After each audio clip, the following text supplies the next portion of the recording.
Ever wonder how massive wealth actually gets created? We're about to go on a fascinating journey, starting with just a few bucks to see what fundamental principles can scale up to build entire economies. And it all kicks off with one single, powerful idea. I mean, come on, turning 24 bucks into $14 trillion? That sounds completely made up, right? Like something out of a fairy tale?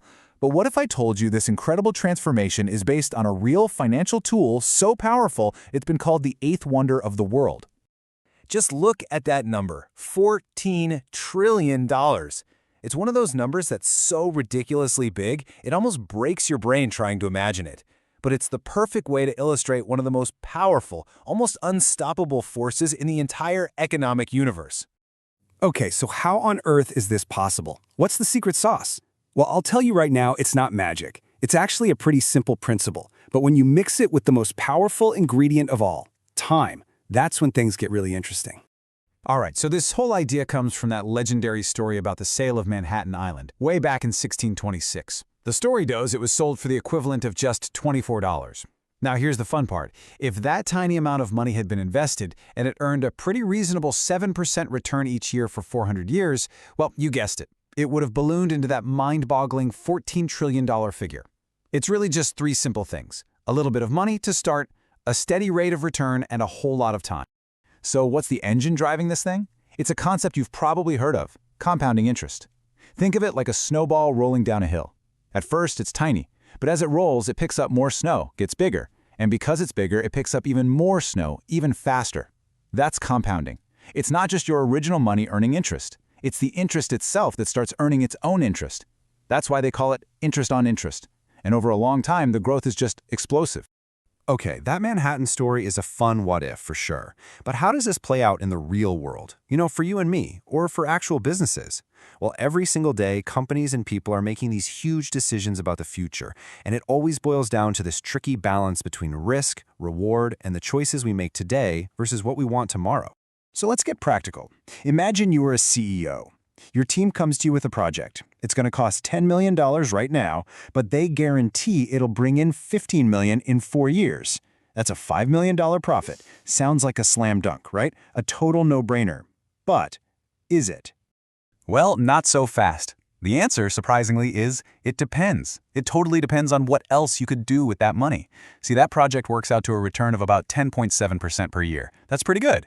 But what if you could take that same $10 million and put it into, say, a different, maybe even safer investment that pays 11%? All of a sudden, your slam dunk project is actually a bad deal. This is what economists call opportunity cost. It's the value of the choice you didn't make. And this idea of choosing between options gets us right to the heart of the most fundamental trade-off in all of finance, risk versus return. Think about it like this, an automaker's stock. Their sales can go way up or way down depending on the economy. It's volatile, it's risky. So, to convince you to invest, they have to offer the potential for a much higher return. But then you have a water company. People need water no matter what the economy is doing, right? It's super stable. That's low risk. Which means investors are okay with a lower, but much more predictable return. All right, so we've talked about individual investments. Now let's zoom out, way out. How do these same kinds of principles build the massive, complex engine of an entire national economy? What are the actual building blocks that make one country wealthy while another one struggles? Well, when you break it down, economists usually point to 4 key ingredients for a country's productivity. First, you've got physical capital. This is literally the stuff you need to make things, your factories, your machines, your roads and bridges. Then there's human capital, which is just as important. This is the knowledge and skills inside people's heads, stuff you get from education and experience. Of course, you need natural resources, the land, the rivers, the minerals, and finally, and this one is huge, you need technological knowledge. This isn't just the machines themselves, but the society's collective understanding of the best ways to use everything to produce things. But here's the thing, there's a catch. And this graph shows it perfectly. It's a concept called diminishing returns. Think about it. If you give a brand new office its very first computer, the productivity jump is massive. But what happens when you give them their 10th computer or their 20th? The benefit of each new one gets smaller and smaller. So as you keep adding more capital, your total output still grows, but it grows at a slower and slower rate.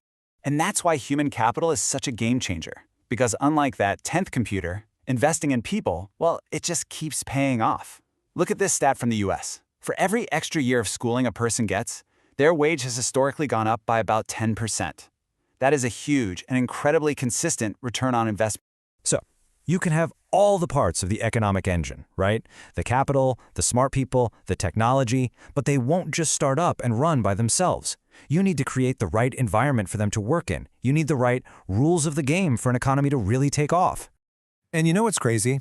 Over 200 years ago, the guy who's basically the father of modern economics, Adam Smith, he kind of boiled it all down to a surprisingly simple formula. He said all a country really needs to become super wealthy is peace, easy taxes, and a tolerable administration of justice. That's it. A simple idea, but it has absolutely profound consequences. So if we take Smith's core idea and bring it into the modern day, economists point to these key institutions as the rules of the game. You absolutely need strong property rights. You need political stability so people feel confident investing for the long haul. You need free and open trade to tap into global markets. And you need things like government support for research and development through patents and grants to keep pushing technology forward. Let's just double-click on property rights for a second, because this is really the foundation of everything. Think about it. If you aren't 100% sure that you'll get to keep the rewards of your hard work, if you're worried your new factory could be seized by the government, or your brilliant invention could just be stolen with no consequences, why on earth would you even bother to build the factory or invent the thing in the first place? The answer is you wouldn't. Simple as that.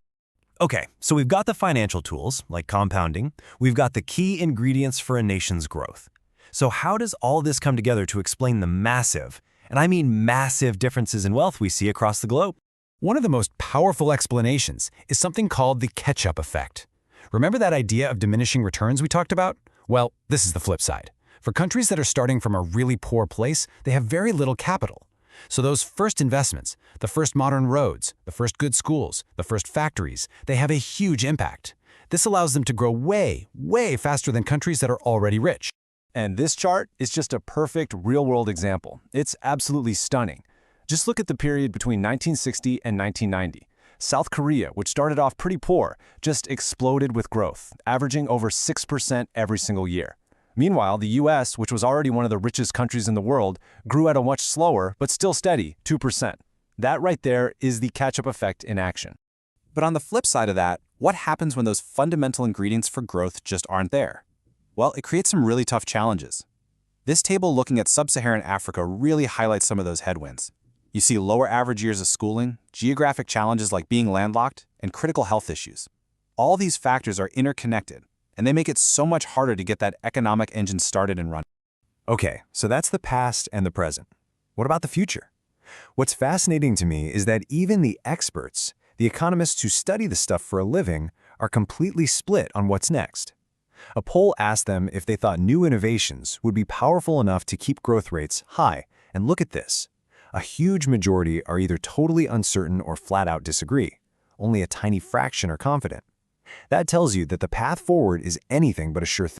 And that really brings us to the final, and maybe most important question. We've walked through how capital and education and the right rules all come together to create prosperity, but looking ahead, what do you think is going to be the next big driver of global growth? Is it going to be a massive technological leap, something like AI, or will it be a fundamental change in our institutions, how we govern ourselves? Well, maybe it's something we haven't even thought of yet. The next chapter of global growth really depends on finding the answer to that question.